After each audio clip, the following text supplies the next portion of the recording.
Emilio Portes Gil nació el 3 de octubre de 1890 en la ciudad de Ciudad Victoria, Tamaulipas.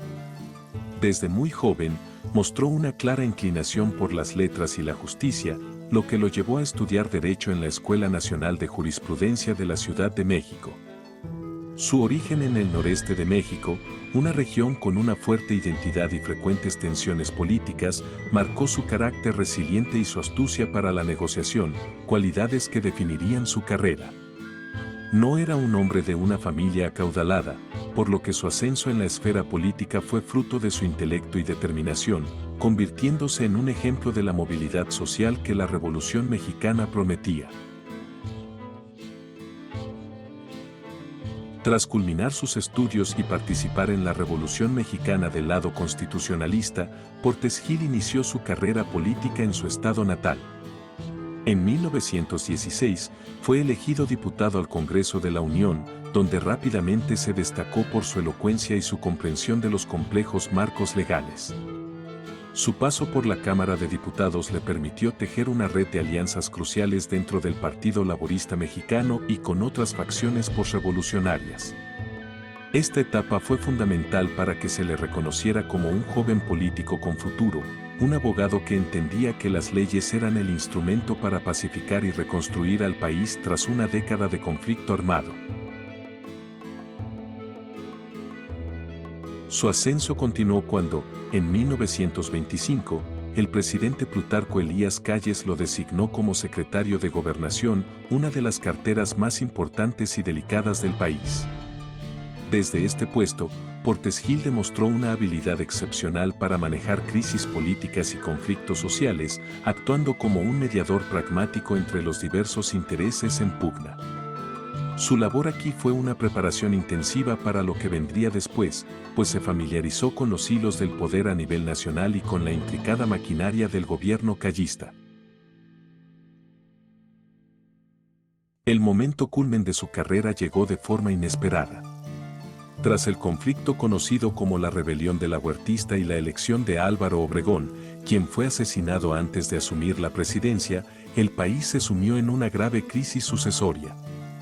En este contexto de incertidumbre, el presidente saliente, Plutarco Elías Calles, designó a Portes Gil como presidente interino para el periodo del 1 de diciembre de 1928 al 5 de febrero de 1930.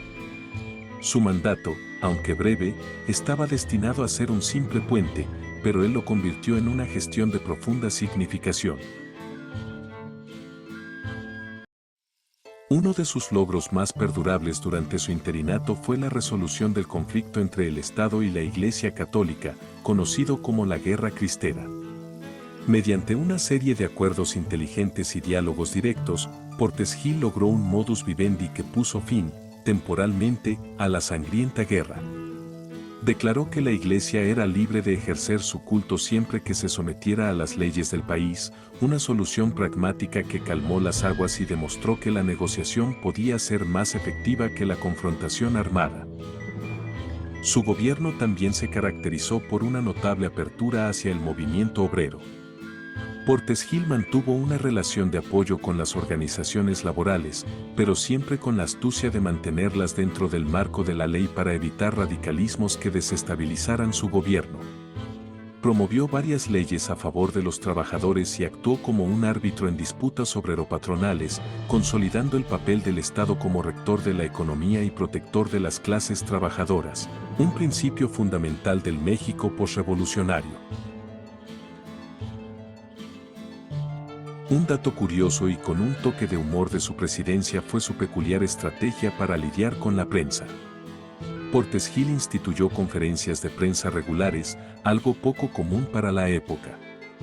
Se dice que, para evitar preguntas incómodas sobre la influencia de Calles, a quien los periodistas llamaban jefe máximo de la revolución, Portes Gil sometimes se presentaba con una carpeta llena de documentos ultrasecretos que miraba con solemnidad.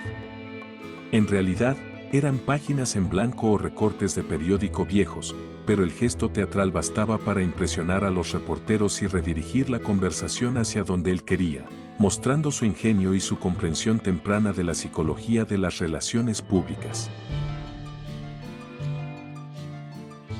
Tras entregar la presidencia a Pascual Ortiz Rubio, Portes Gil no desapareció de la vida pública. Por el contrario, se mantuvo como una figura clave dentro del recién formado Partido Nacional Revolucionario, PNR, el antecesor del PRI. Fue presidente de este partido en 1930, donde trabajó para unificar las distintas fuerzas políticas del país bajo una misma estructura, consolidando el sistema que dominaría la política mexicana durante gran parte del siglo XX. Su labor fue esencial para institucionalizar la revolución. Su expertise legal y diplomático lo llevó a representar a México en la Liga de las Naciones en Ginebra durante los años 30. Desde este foro internacional, abogó con firmeza por los principios de no intervención y autodeterminación de los pueblos, principios cardinales de la política exterior mexicana. Su formación como abogado le dio las herramientas para defender la soberanía de su país con argumentos sólidos en un escenario global complejo, marcado por el ascenso de los fascismos en Europa.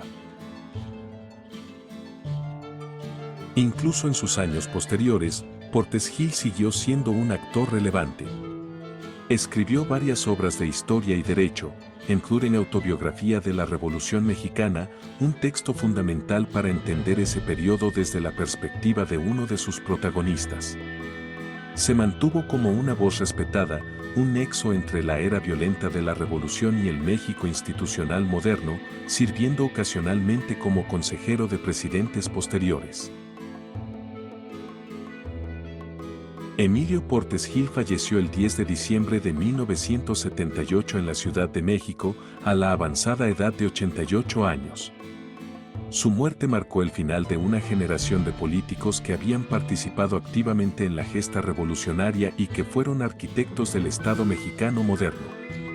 Murió como un estadista respetado, habiendo witnessed la enorme transformación del país que ayudó a construir desde sus cimientos legales y políticos, dejando un legado de pragmatismo y astucia negociadora.